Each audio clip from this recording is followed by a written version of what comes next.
आप सभी को मेरे YouTube चैनल पर बहुत बहुत स्वागत है। आज हम लोग जो है एक क्लास ट्वेल्थ का हम लोग एक टॉपिक पढ़ेंगे जिसका नाम है आव्यूहों की समता। आव्यूहों की समता, इक्वलिटी ऑफ मैट्रिक्सेस। ये आप लोगों का टॉपिक है, इक्वलिटी ऑफ मैट्रिक्सेस। तो सबसे पहले हम लोग जानते हैं कि इक्वलिटी ऑफ मैट्रिक्सेस होता क्या है, यानी कि दो आव्यूह कब जो है समान होंगे। तो इसके लिए सबसे पहले है, मान लेते हैं कि कोई दो मैट्रिक्स है। एक मैट्रिक्स है AIJ और मान लेते हैं कि इसकी कोटि जो है वह m/n है, अर्थात आव्यूह A का जो पंक्ति है वह m है और कॉलम जो है n है। एक B आव्यूह है BIJ जो कि m/n कोटि का है। तो इसके लिए शर्त है, अगर दो आव्यूह अगर बराबर है, इसके लिए दो शर्त है। पहला चीज कि दोनों आव्यूह के जो कोटि जो है वह समान होना चाहिए, अर्थात A तथा B के कोटि समान होना चाहिए। अगर आप दो आव्यूह को अगर समान करना चाहते हैं, इक्वलिटी अगर आप दिखाना चाहते हैं, तो सबसे पहले दोनों की जो कोटि जो है, जिसको आप इंग्लिश में ऑर्डर कहते हैं, ये आपकी जो है सबसे पहले समान होनी चाहिए। अर्थात ये भी आपका m/n कोटि का है और ये भी आपका m/n कोटि का है। और दूसरी बात कि ये A का जो मैट्रिक्स है उसके ये जो एलिमेंट हैं और ये जो B के हैं, तो A का जो एलिमेंट होगा वह B के संगत एलिमेंट के बराबर होना चाहिए। अर्थात आव्यूह A के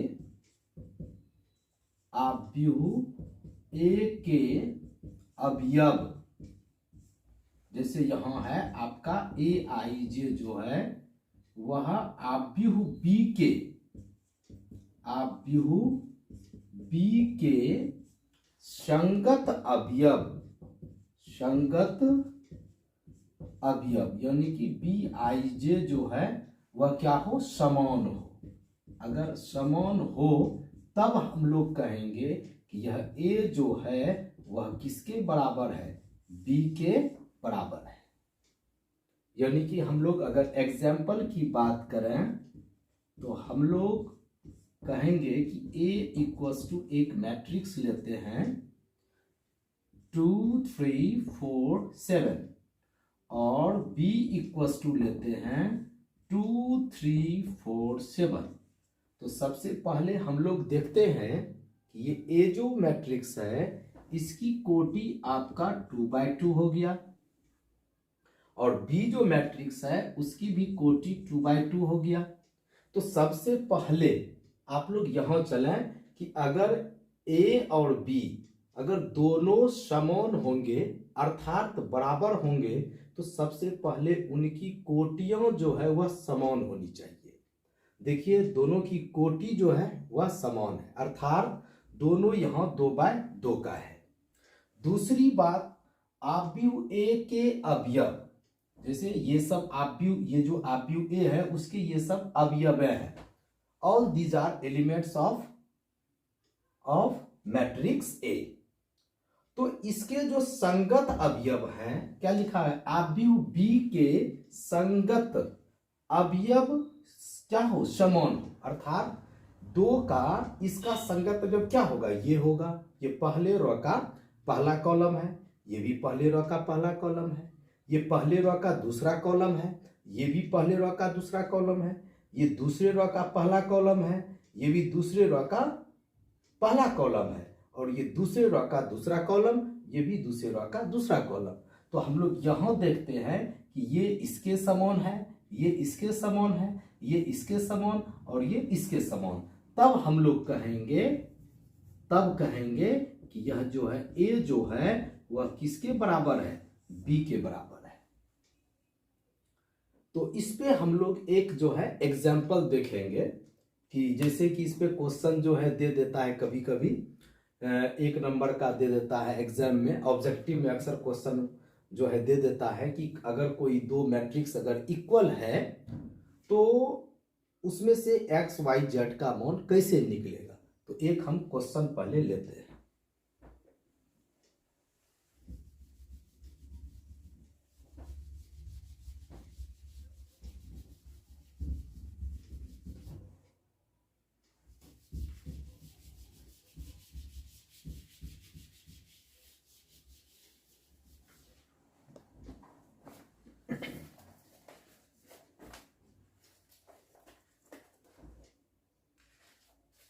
चलिए एक क्वेश्चन लेते हैं।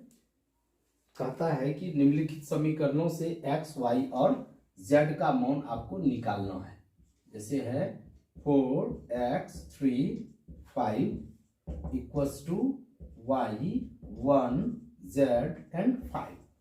तो हम लोग को ये दिया गया है और ये दोनों मैट्रिक्स जो है कह रहा है कि अगर इक्वल है, देख लीजिए यहाँ इक्वल का सिंबल है, अगर ये दोनों बराबर है तो एक्स वाई जेड का मान आप बतावे। तो सबसे पहले हम लोग ये कहेंगे कि एक्स का ये जो है इसका संगत ये होगा अवयव, कहेंगे एक्स का वैल्यू 1 होगा, यानी कि एक्स का जो क्रॉसपॉन्डिंग एलिमेंट होगा वो 1 होगा।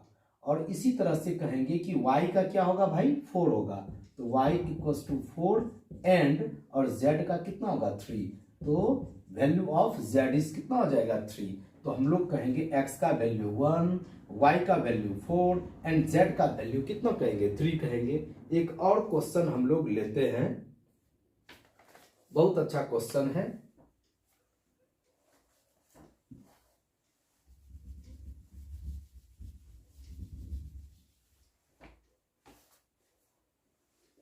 एक क्वेश्चन है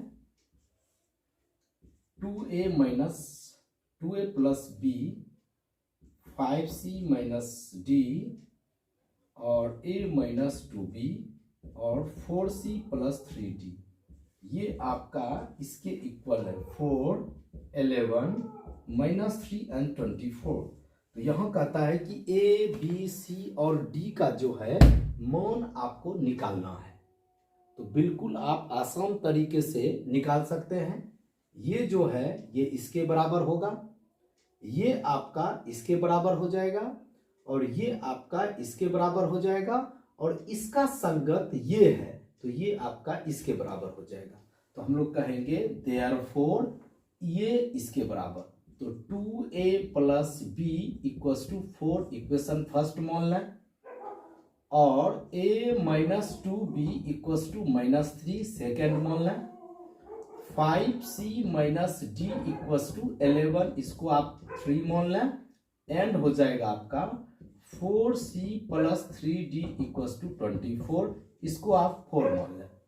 तो आप अगर इस दोनों इक्वेशन को अगर आप हल करोगे, जैसा कि आप लोग क्लास 10th में आप लोग पढ़े होंगे, तो हम लोग क्या करते हैं लुप्तीकरण विधि से इस दोनों को हम लोग हल करेंगे और इस दोनों से हम लोग a और b का मान निकालेंगे और ये दोनों इक्वेशन से 3 और 4 को अगर हम लोग हल करेंगे तो आपको जो है c का भी वैल्यू मिलेगा और d का भी वैल्यू मिलेगा। और यहाँ आपको निकालना किसका किसका है, a का वैल्यू, b का वैल्यू, c का वैल्यू एंड d का वैल्यू, इन सभी का वैल्यूज आप लोग को निकालना है।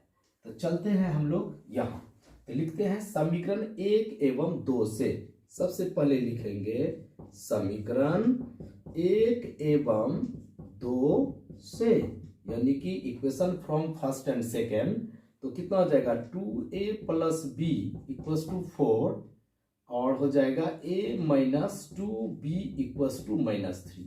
तो ये फर्स्ट एंड ये सेकेंड। तो हम लोग क्या करते हैं b को कटाते हैं। तो चलिए यहाँ आपका सिर्फ 2 से मल्टीप्लाई और यहाँ 1 से मल्टीप्लाई, तो यहाँ आपका हो जाएगा 4a plus 2b equals to 8 और यहाँ आपका हो जाएगा a minus 2b equals to -3। So अब देखिए असमान चिन्ह रहने पर जोड़ा जाता है और समान चिन्ह रहने पर घटाया जाता है। लिखते हैं जोड़ने पर, जिसको इंग्लिश में कहते हैं एडेड। जोड़ने पर ये दोनों आपका कैंसल हो जाएगा, तो कितना बचेगा, तो 4a प्लस a आपका हो जाएगा 5a। फिर उसके बाद इधर हो जाएगा 8 में से अगर 3 को हम लोग घटाएंगे तो 5 हो जाएगा, तो 5 5 cancel, therefore a equals to 1। अब क्या करते हैं, इस a का वैल्यू जो है हम लोग या तो समीकरण 1 में या समीकरण 2 में किसी में भी हम लोग पुट कर सकते हैं। लिखते हैं समीकरण 1 में a का मान रखने पर put the value of a in equation first, तो आपका हो जाएगा 2 into 1 plus b equals to 4, तो आपका हो जाएगा b equals to 4 minus 2 equals to 2। तो हम लोग a का भी वैल्यू निकाल लिए भाई, a का कितना निकला 1 निकला और b का वैल्यू कितना निकला 2 निकला। अब हम लोग क्या करते हैं, पुनः जो है समीकरण 3 और 4 को लेंगे, इससे आपको c और d का वैल्यू मिलेगा, तो हम लोग उसको भी करते हैं। जल्दी से आप लोग उतारें।